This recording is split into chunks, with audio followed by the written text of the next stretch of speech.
বাংলাদেশের শিক্ষা খাতে ব্যয় কমছে কেন? বাংলাদেশের স্কুলগুলো অত ভালো না যে আমাদের আর ক্লাসে অত ভালো করে কোনো টিচারই পড়ায় না। আমাদের এখানে ল্যাব সংকট আছে অনেক।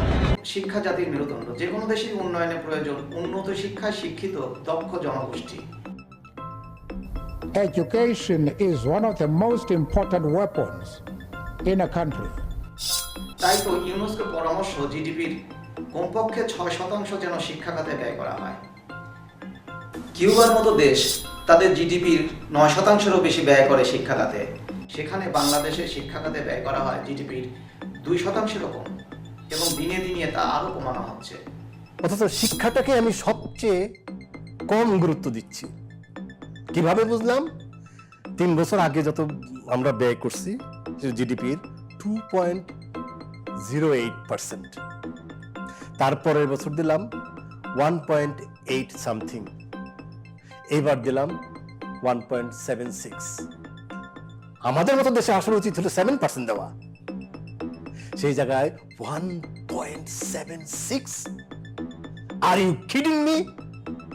কিন্তু কেন? মানুষকে বোকা বানানোর একটা সীমা আছে। কনসিস্টেন্টলি এর আগের সরকারও যত সরকার আসছে সবাই কনসিস্টেন্টলি এই জায়গাটায় আমাদেরকে দুর্বল বানিয়ে রাখছে। কারণ এরা বুঝে গেছে এই দেশের মানুষকে নামিয়ে রাখা সম্ভব, তাদেরকে বোকা বানিয়ে রাখা সম্ভব শিক্ষায় আমি তাদেরকে শিক্ষিত না করি। বিদেশে উচ্চশিক্ষায় শিক্ষিত হয়ে একদল শিক্ষক বিদেশে থাকার মায়া ত্যাগ করে বাংলাদেশে ফিরে এসেছেন বাংলাদেশের উন্নত শিক্ষায় শিক্ষিত জনগোষ্ঠী তৈরি করার জন্য। কিন্তু উন্নত শিক্ষায় শিক্ষিত জনগোষ্ঠী তৈরি করতে গিয়ে তারা পদে পদে বিভিন্ন প্রতিবন্ধকতার সম্মুখীন হচ্ছেন। তাদের হৃদয় বেদনা অনুভব হচ্ছে। তারা বলতে চান না গণমাধ্যমের সামনে তাদের বেদনার কথা, তবে তারা চান মাননীয় প্রধান উপদেষ্টা ডক্টর মোহাম্মদ ইউনূস তাদের বেদনার কথা জানুক। তাই তো একাধিক পন্থায় তাদের বক্তব্য পাঠিয়ে দেওয়া হয়েছে মাননীয় প্রধান উপদেষ্টার দপ্তরে। আশা করি মাননীয় প্রধান উপদেষ্টার কাছে তাদের বক্তব্য পৌঁছাবে, তিনি সময় নিয়ে তাদের বক্তব্য শুনবেন এবং সম্ভব হলে প্রয়োজনীয় পদক্ষেপ গ্রহণ করবেন। When you imagine, don't put a limit.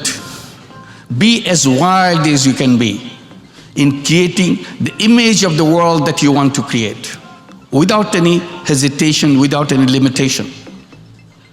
Be as wild as it can be in your imagination.